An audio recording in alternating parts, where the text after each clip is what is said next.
ઉત્તરાખંડ હોય, ગુજરાત હોય, મહારાષ્ટ્ર હોય, ઉત્તર પ્રદેશ હોય, પશ્ચિમ બંગાળ હોય, આ તમામ જગ્યાએ કટ્ટરપંથીઓની માનસિકતા અને આતંક એક સરખો જ જોવા મળ્યો છે. ઉત્તરાખંડની જો વાત કરીએ તો ઉત્તરાખંડ આગામી 5 કે 10 વર્ષની અંદર બીજું કાશ્મીર બની જશે એ પ્રકારની દહેશત વ્યક્ત કરતા વિડીયો એ સોશિયલ મીડિયામાં ખૂબ મોટા પ્રમાણમાં વાયરલ થઈ રહ્યા છે. આ વિડીયોની અંદર ઝડપથી બદલાઈ રહેલી ઉત્તરાખંડની ડેમોગ્રાફીને લઈને ચિંતાઓ વ્યક્ત કરવામાં આવી છે. કેદારનાથ, બદ્રીનાથની અંદર મસ્જિદો ઊભી થઈ ચૂકી છે, ત્યાં ઈબાદત થઈ રહી છે. હરિદ્વારની વસ્તીમાં બહુ મોટો બદલાવ આવ્યો છે અને હરિદ્વારમાં 33% મુસ્લિમોની વસ્તી થઈ ચૂકી છે. આવી જ સ્થિતિ નૈનીતાલ, દહેરાદૂન, હલ્દાનીની પણ છે. હલ્દાનીની અંદર 20 વર્ષ પહેલા 1% જેટલા મુસ્લિમો હતા. હલ્દાનીમાં 20 વર્ષ પછી મુસ્લિમોની વસ્તી એ 30% થી 40%ની વચ્ચે પહોંચી ચૂકી છે. હલ્દાનીમાં ગેરકાયદેસર દબાણને હટાવવા માટે ગયેલી પોલીસ અને વહીવટી તંત્રની ટીમને જે બનભૂલપુરાની અંદર પડકારનો સામનો કરવો પડ્યો છે એ ખરેખર લાલ બત્તી સમાન છે.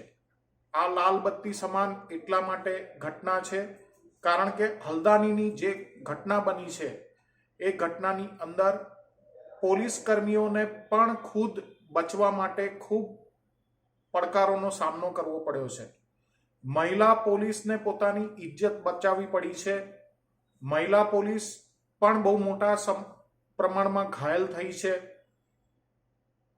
એમને પોતાનો ડ્રેસ છોડી અને સાદા કપડાની અંદર એ વિસ્તારોમાંથી બહાર નીકળવું પડ્યું છે.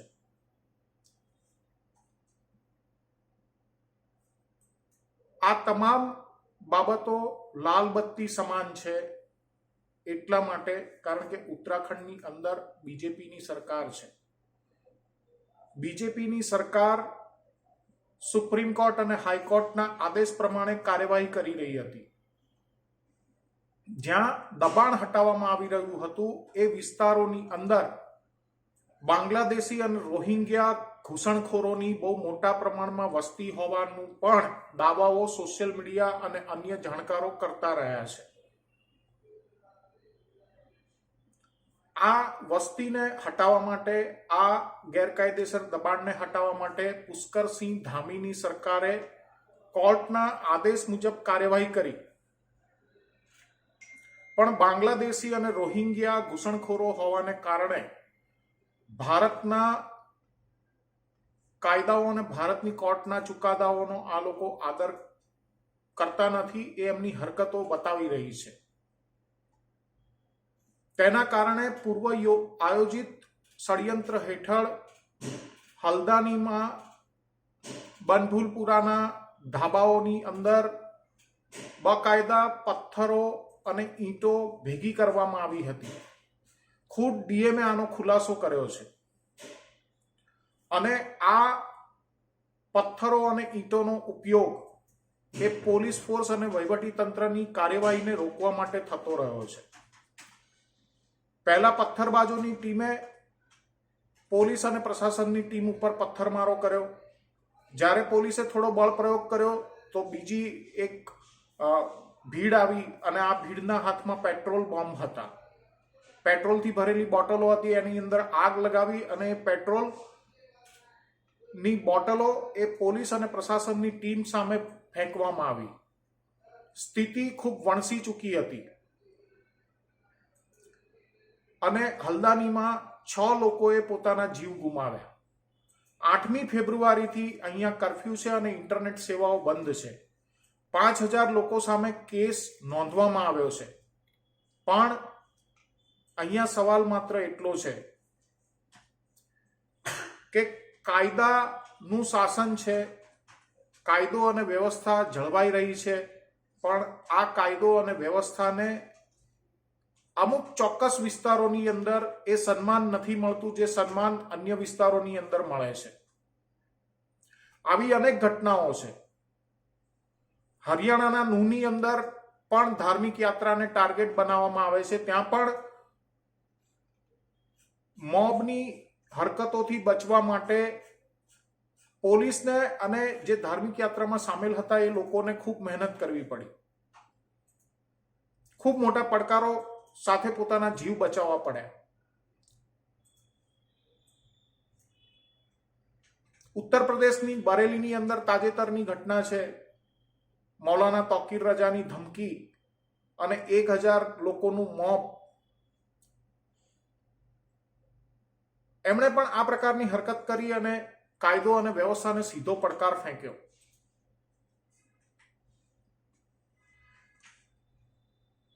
હલ્દાની જેવી જ ઘટના 2012માં ગુજરાતની અંદર બની હતી. ગુજરાતની અંદર તો આ પ્રકારની કોઈ કાર્યવાહી પણ થઈ નહોતી. ખાલી એક કોઈ ફિલ્મ બની હતી ઇનોસન્સ ઓફ મુસ્લિમ્સ વિદેશની અંદર, અમેરિકાની અંદર. એ ફિલ્મના વિરોધમાં એક મોબ એકઠું થયું હતું. આ મોબે પોલીસને નિશાન બનાવી હતી, મહિલા પોલીસને નિશાન બનાવી હતી. જેવી રીતે હલ્દાનીની અંદર મહિલા પોલીસને નિશાન બનાવવામાં આવી હતી, એવી જ રીતે ગુજરાતના અમદાવાદની અંદર આ પ્રકારે મહિલા પોલીસને નિશાન બનાવવામાં આવી હતી. મહિલા પોલીસ સ્ટેશનને સળગાવવાની કોશિશ થઈ હતી.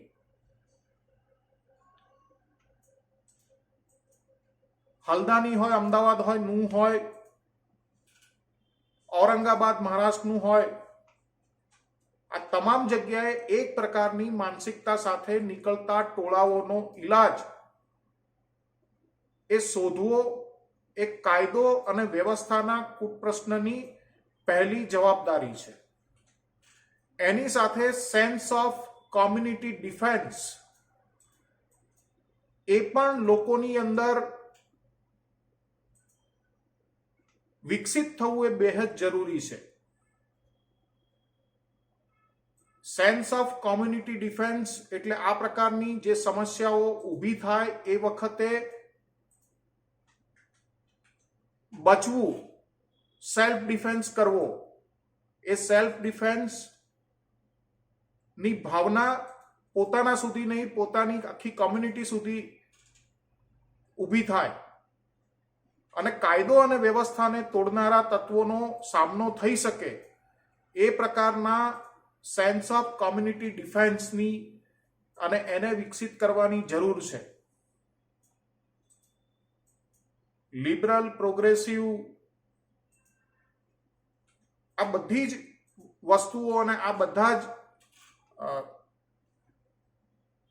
જે આદર્શો છે, આદર્શ વાતો છે, એ વાતો આ પ્રકારના પાગલ મોબની સામે ચાલી શકતી નથી.